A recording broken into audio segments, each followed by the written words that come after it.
నర్సీపట్నంలో స్థానిక అగ్నిమాపక కేంద్రంలో అత్యాధునిక సాంకేతిక పరిజ్ఞానంతో కూడిన నూతన అగ్నిమాపక వాహనాన్ని గౌరవ స్పీకర్ చింతకాయల అయ్యన్న పాత్రుడు, సతీమణి చింతకాయల పద్మావతి, డీసీసీబీ చైర్మన్ కోన తాతారావు కలిసి ప్రారంభించారు. ఈ సందర్భంగా చింతకాయల అయ్యన్న పాత్రుడు వాహనాన్ని జెండా ఊపి ప్రారంభించి మాట్లాడారు. నర్సీపట్నం రూరల్ ఏజెన్సీ ప్రాంతం చాలా పెద్దదని, గతంలో ఇక్కడ పూరి గుడిసెలు ఎక్కువగా ఉండటం వల్ల ఎక్కడ అగ్ని ప్రమాదం జరిగినా భారీ ఆస్తి నష్టం సంభవించేదని ఆయన గుర్తు చేశారు.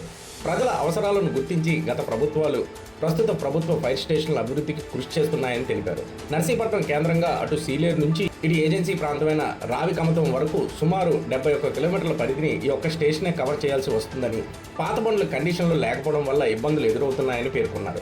అందుకే అత్యాధునిక టెక్నాలజీతో కూడిన ఈ కొత్త బండిని ప్రభుత్వం మంజూరు చేయడం సంతోషదాయకమని అయ్యన్న పాత్రుడు అన్నారు. అయితే ఈ ప్రాంత విస్తీర్ణం దృష్ట్యా ఇక్కడ కనీసం 2 ఫైర్ ఇంజన్లు ఉండాల్సిన అవసరం ఉందని, త్వరలోనే మరో కొత్త వాహనాన్ని కూడా తెప్పించేలా చర్యలు తీసుకుంటామని ఆయన హామీ ఇచ్చారు. 2 వాహనాలు అందుబాటులో ఉంటే సుమారు 30 మంది సిబ్బందితో అత్యవసర సమయాల్లో వేగంగా స్పందించి ఆస్తి ప్రాణ నష్టాలను అరికట్టవచ్చని అభిప్రాయపడ్డారు. ముఖ్యంగా పంట కోతల సమయంలో పొలాల్లో జరిగే అగ్ని ప్రమాదాల నుంచి రైతులకు ఊరట లభిస్తుందని చెప్పారు.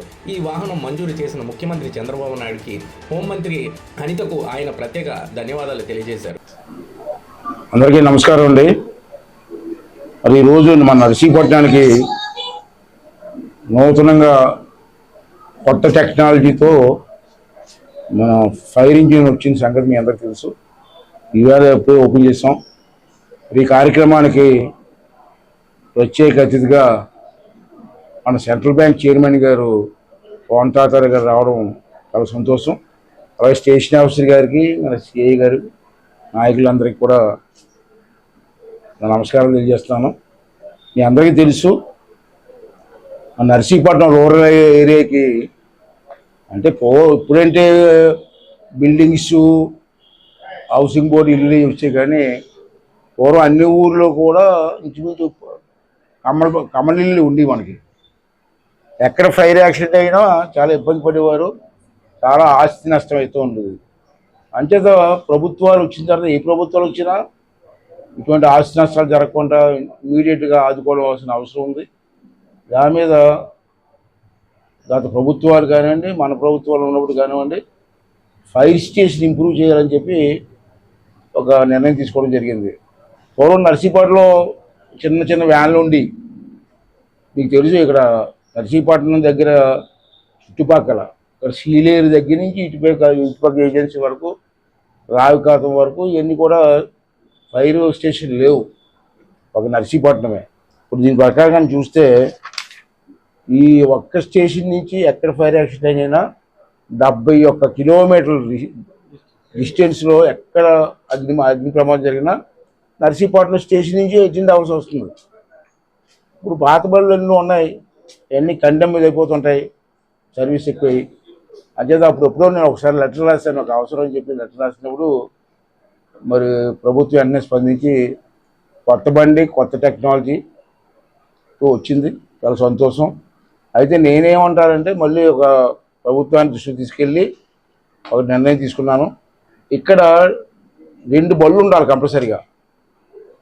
ఇప్పుడు ప్రస్తుతం మన దగ్గర ఒకటే ఉంది, కొత్తగా వచ్చింది, ఇది కండెమ్ అయిపోద్ది. ఇంకా అందుకని ఎక్కువ దూరం వెళ్దాం, దగ్గరికి వెళ్ళాలి కానీ అంటే ఇది కండెమ్ చేసి కొత్త బండి తీసుకొస్తే బాగుంటుంది ఒక నిర్ణయానికి వచ్చాం. త్వరలోనే 2వ బండి కొత్త బండి తీసుకొస్తే ఇక్కడ 2 బళ్ళు ఉంటే కొయ్యూరు దగ్గర నుంచి అక్కడ సీలేరు వరకు, ఇటుపక్క రావికాతం వరకు ఉన్నటువంటి ప్రాంతాన్ని అంతా కూడా కవర్ చేసేటువంటి చక్కటి అవకాశం వస్తుంది.